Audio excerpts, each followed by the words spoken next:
കരുളണമേ നാദ കന്മഷമിയലാതൊരു മനമെന്നിൽ ചിന്മയരൂപാ തന്നരുൾക നിർമ്മലമായൊരു ഹൃദയമെന്നിൽ നിർമ്മിച്ചരുളുക നാദ നേരായൊരു നൽ മാനസവും തീർത്തരുൾകിന്നിൽ ദൈവ. ത്രിയേക ദൈവത്തിൻ്റെ ധന്യതിരുനാമം മഹത്വപ്പെടുമാറാകട്ടെ. കർത്താവിൽ ഏറ്റവും ആദരണീയരായിരിക്കുന്ന വൈദിക ശ്രേഷ്ഠർ,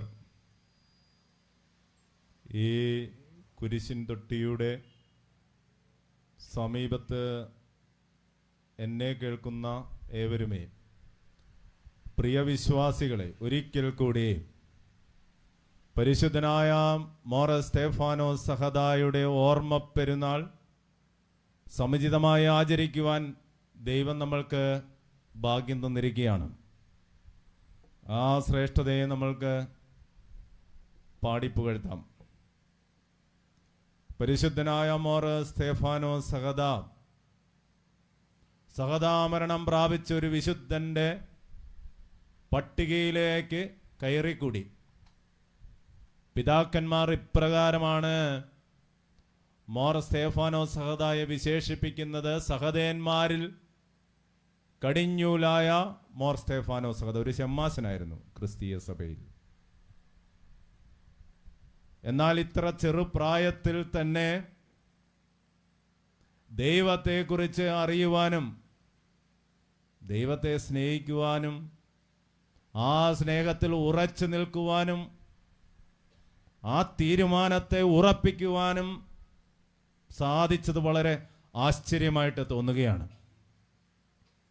കേവലം മാതാപിതാക്കളുടെ മടിത്തട്ടിൽ ജീവിക്കേണ്ട പ്രായത്തിൽ ക്രിസ്തീയ സഭയ്ക്ക് വേണ്ടി രക്തസാക്ഷിത്വം കൈവരിക്കുക എന്നുള്ളത് ഒരു ചെറിയ കാര്യമല്ല.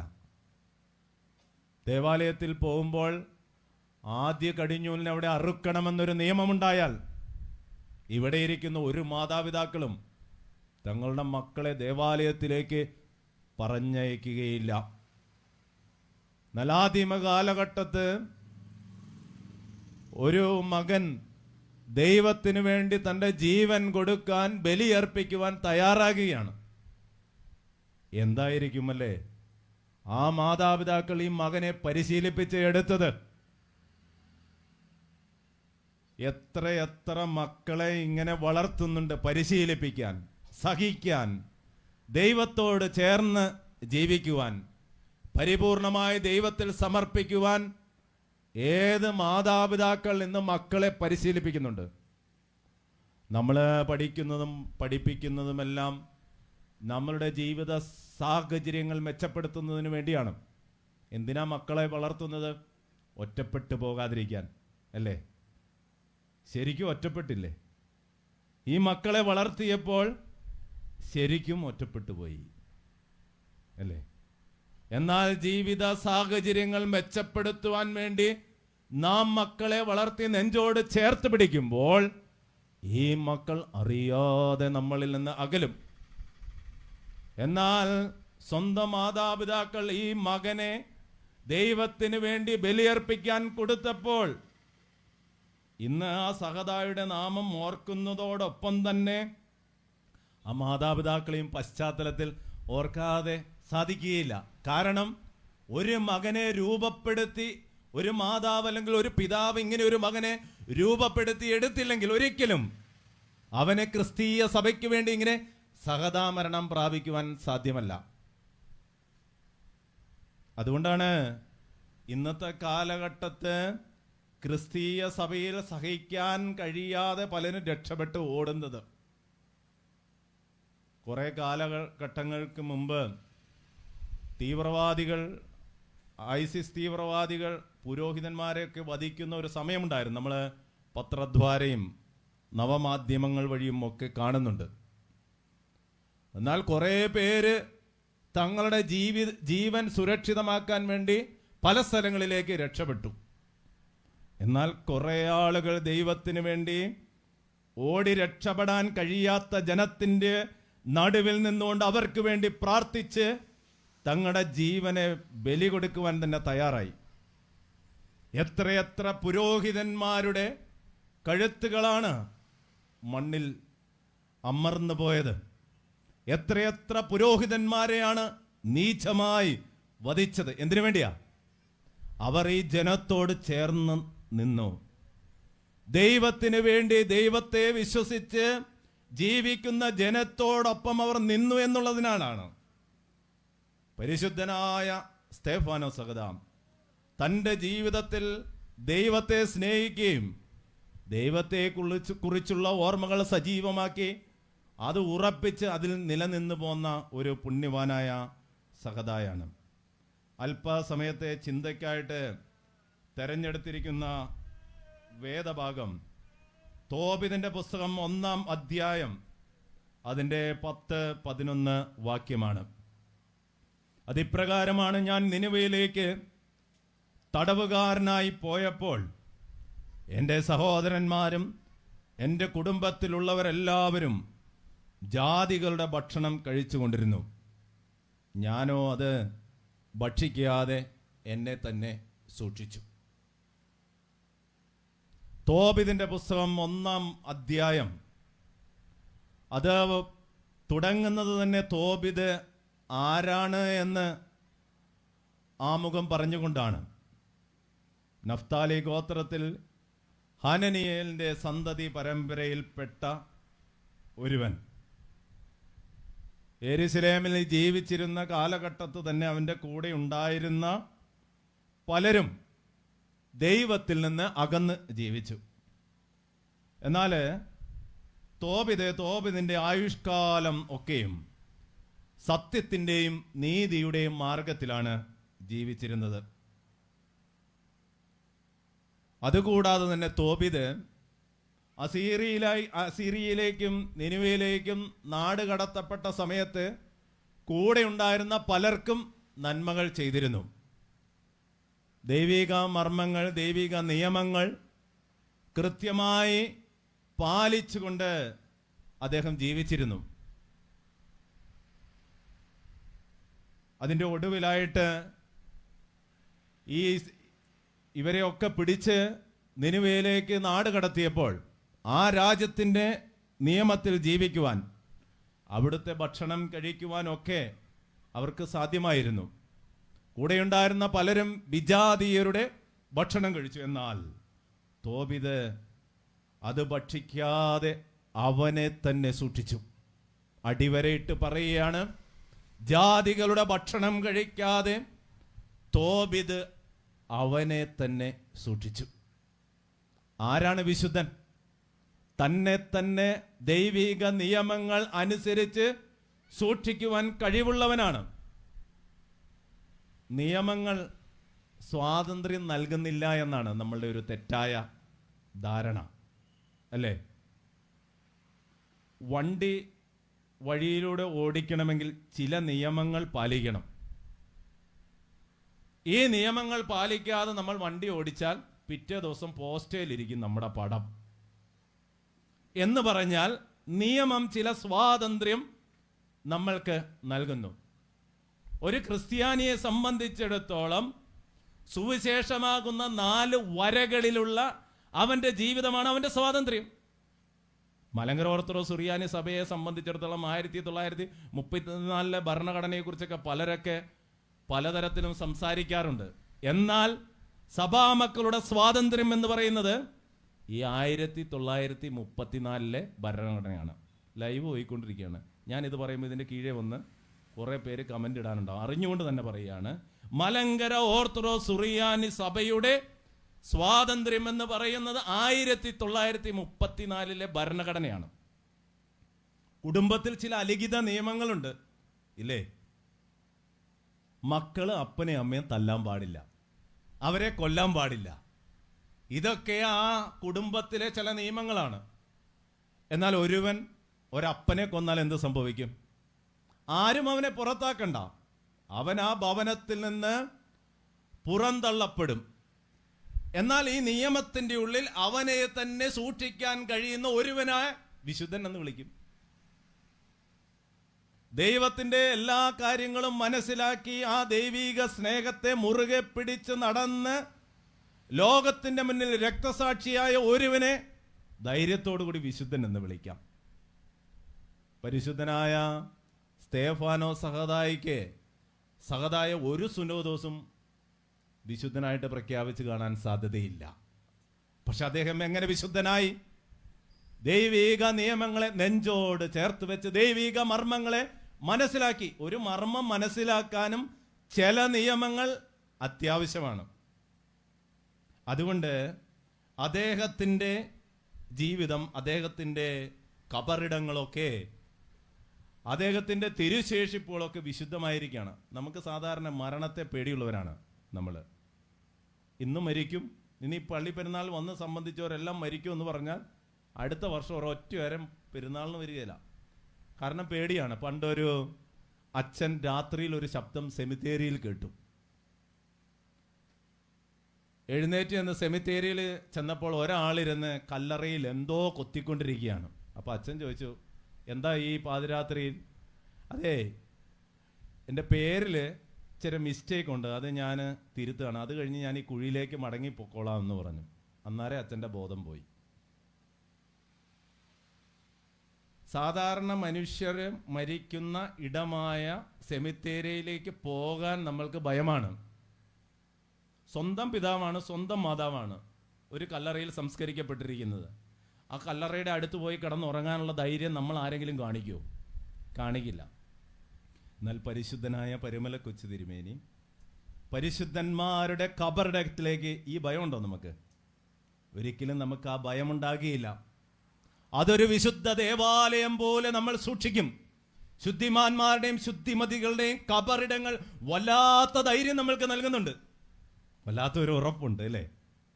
ഇന്നേ ദിവസം നമ്മൾ ഒരിക്കലും കണ്ടിട്ടില്ലാത്ത പരിശുദ്ധനായ സ്തേഫാനോ സഹതായുടെ ജീവിതവും അദ്ദേഹത്തിന്റെ വധവും അദ്ദേഹത്തിന്റെ ഖബറിടവും എല്ലാം നമ്മൾ സ്വപ്നം കണ്ട് ഒരു ദേവാലയം പോലെ അതിനെ നമ്മൾ സങ്കല്പിക്കുകയാണ്.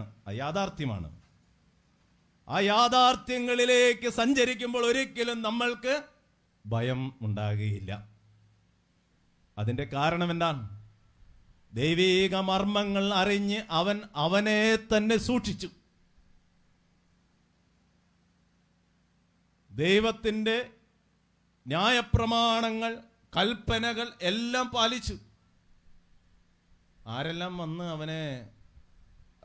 അവനോട് പറയുന്നുണ്ട്, ക്രിസ്തുവിൽ വിശ്വസിക്കേണ്ട, ഇതൊന്നുമല്ല ദൈവം.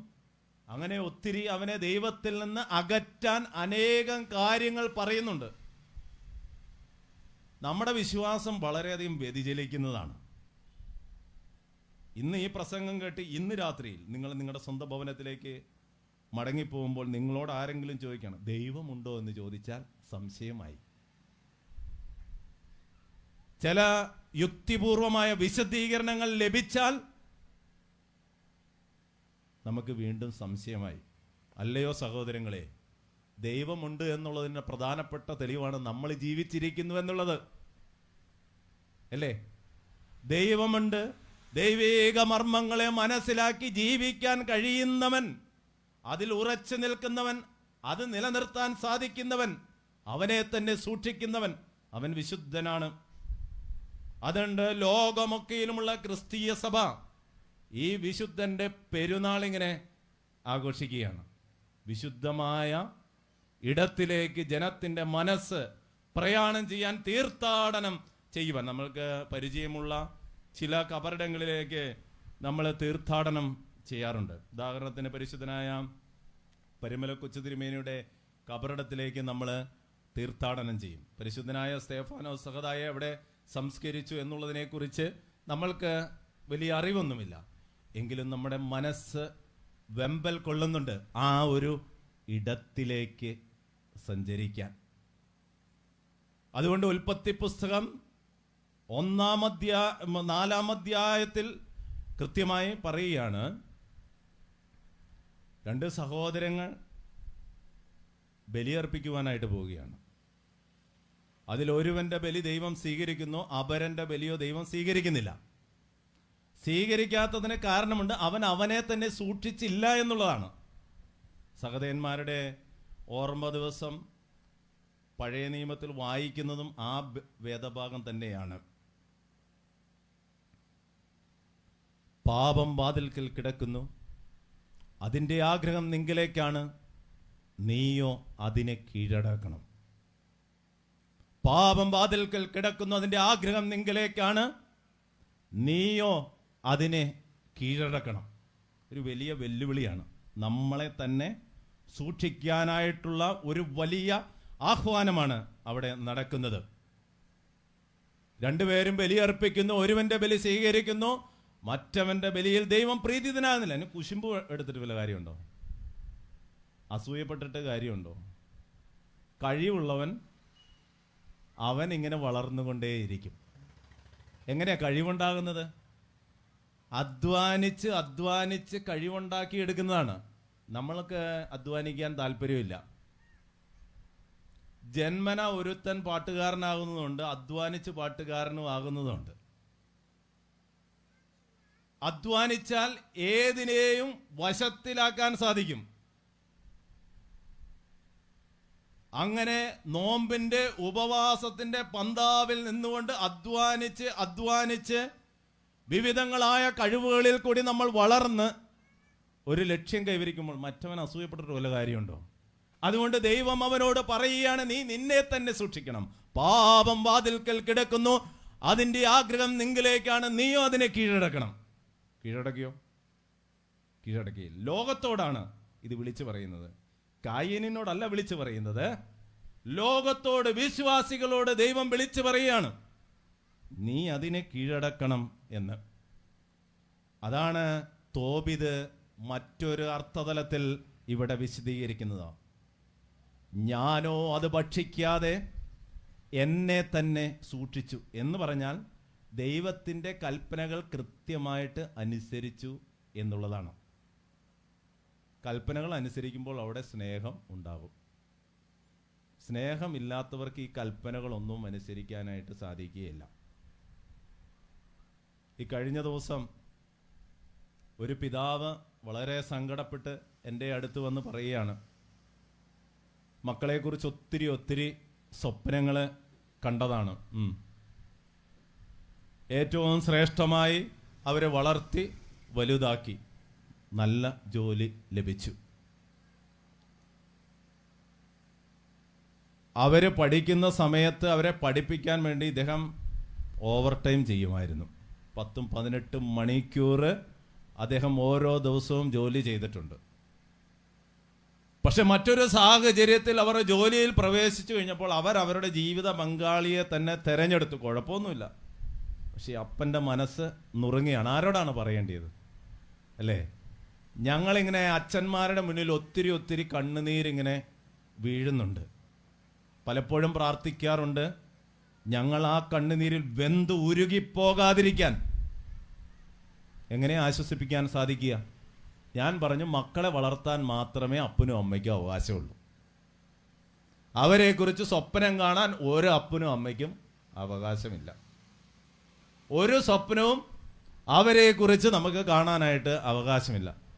ചുമ്മാ അവരെ ഇങ്ങനെ വളർത്തിക്കൊണ്ടുവരിക, അല്ലേ? വളരെ യാന്ത്രികമായിട്ട് അവരവരുടെ ജീവിതങ്ങൾ ഇങ്ങനെ തിരഞ്ഞെടുക്കുകയാണ്, അവരെ തന്നെ സൂക്ഷിക്കാതെ. ഇതിന് കാരണമുണ്ട്.